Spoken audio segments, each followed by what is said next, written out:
அஸ்ஸலாமு அலைக்கும் வரஹ்மத்துல்லாஹி வபரகாத்துஹு. விண்ணும் மண்ணும் விரிகதிர் மதியும் கண்படும் அனைத்தும் கண்பட அனைத்தும் கவினுறப் படைத்தாழ்கின்ற வல்லவனாம் எல்லா வல்ல ஏகன் அல்லாவுக்கே புகழெல்லாம். அகிலத்தின் அருட்கொடை அண்ணல் முஹம்மது ஸல்லல்லாஹு அலைஹி வஸல்லம் அவர்கள் மீதும் அவருடைய வாழ்க்கையை பின்பற்றி வாழ்ந்த நன்மக்கள் நம்மவர் மீதும் அல்லாஹுவின் அன்பும் அருளும் பொழியட்டுமாக. அருமை பெருமக்களே, அல்லாஹுவின் அற்புதமான ஒரு புனித நோன்போடு நாம் பயணிக்கிறோம். உண்மையிலேயே இந்த நாட்கள், கடந்து சென்ற நாட்கள் நம்மையெல்லாம் ஒரு மன நிறைவுடன் கூடியவர்களாக மட்டுமல்லாமல் ஒரு பெருமிதம் படைத்தவர்களாக ஆக்கியிருக்கிறது. ஆம், பெருமிதம் எல்லாம் வல்ல ஏகு இறைவன் அல்லாஹுவின் கடமையை உணர்வுபூர்வமாக, உடல் ரீதியாக, உள்ள ரீதியாக ஆற்றுகிறோம் என்பதுதான். மருந்தின் முழுமையான பயன் என்பது அதை முறையாக நேரம் தவறாமல் உட்கொள்வதோடு அதற்குரிய பத்தியத்தையும் பேணி வரும் போதுதான் கிடைக்கும். நோன்பின் நிறைவான பயன் அதை கவனமாக பேணி வருவதில்தான் இருக்கிறது. நோன்பு என்பது வாயையும் வயிற்றையும் கட்டி கொண்டு அடக்கி கட்டுப்படுத்துவது மட்டுமல்ல, ஒவ்வொரு அங்கத்துக்கும் உறுப்புக்கும் ஒரு வகையான நோன்பு இருக்கிறது. உள்ளத்தின் நோன்பு மனதை கண்டவைகளில் அலைய விடாமல், அலைபாய விடாமல் கட்டி காப்பதில் இருக்கிறது. நோன்பு தேவையற்ற தீய சிந்தனைகளில் மூழ்காமல் இருப்பதில் இருக்கிறது. கண்களின் நோன்பு ஆபாச காட்சிகள், அந்நிய பெண்களில் மேயவிடாமல் பார்வைக்கு திரையிட்டுக் கொள்வதில் இருக்கிறது. நாவின் நோன்பு பொய், புறம், கூழ் பேசாமல் இருப்பதிலும், செவிகளின் நோன்பு தடுக்கப்பட்ட இச்சையை தூண்டும் பாடல்களை கேட்காமல் இருப்பதிலும் இருக்கிறது. கரங்களின் நோன்பு தீயவைகளை தீண்டாமல் இருப்பதிலும், கால்களின் நோன்பு பாவகரமான இடங்களுக்கு செல்லாமல் இருப்பதிலும் இருக்கிறது. நோன்பு நோற்றிருந்த 2 இளம்பெண்கள் நண்பகல் வேளையில் வயிற்று வலியால் துடித்து துவண்டு கிடந்தார்கள்.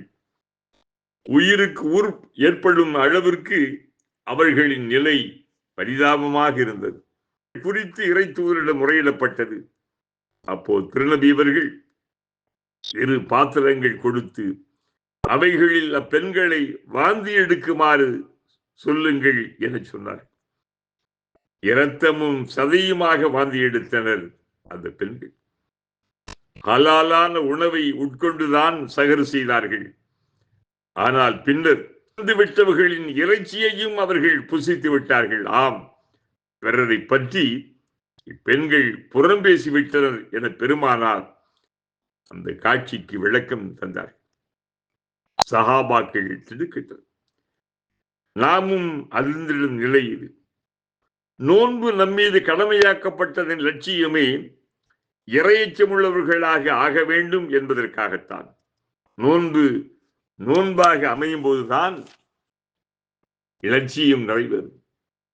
நல்ல மருந்துகள் கூட முறை தவறி உண்ணும் போது ரியாக்ஷன், எதிர்மறை விளைவுகளையும் ஏற்படுத்தி விடுகிறது.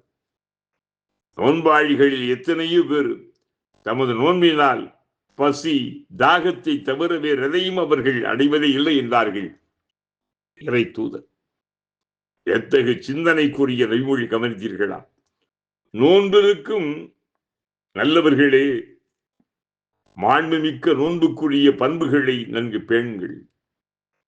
ஒருவன் பொய் பேசுவதையும் மோசடி செய்வதையும் விடவில்லை என்றால் உண்ணாமலும் பருகாமலும் இருப்பதில் இறைவனுக்கு அவனுடைய நோன்பு எந்த தேவையும் இல்லை.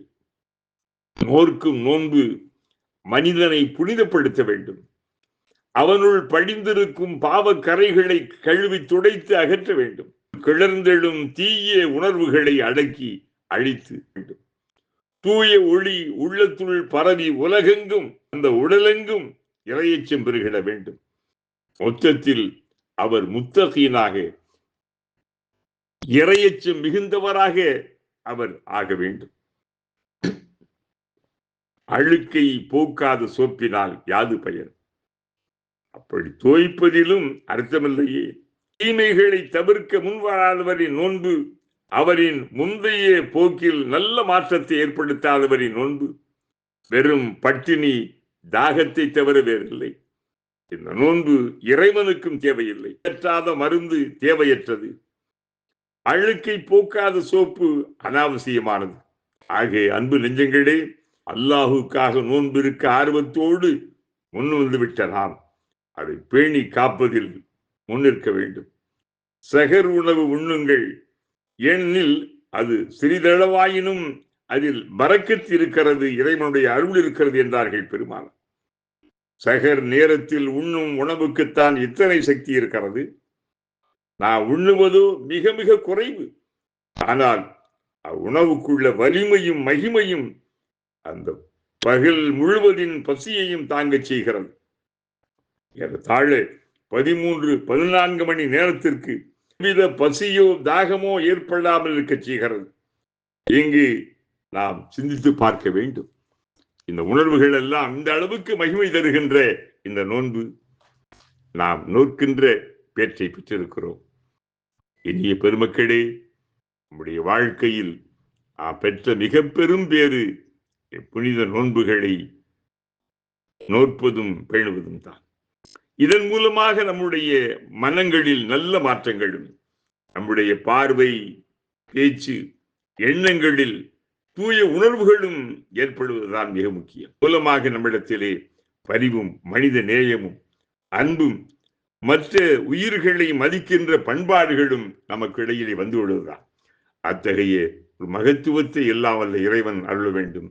இறைவா, அகிலங்களின் தலைவா, எங்களை நீ அறிவாய், எங்கள் நிலை நீ தெரிவாய், எங்களின் தேவை என்ன என்பதையும் நீ தெரிந்திருக்கிறாய். இறைவா, எல்லாம் தந்தால் எங்களுக்கு நல்லது என கருதுகிறாயோ அவற்றை நீ வழங்குவாயா.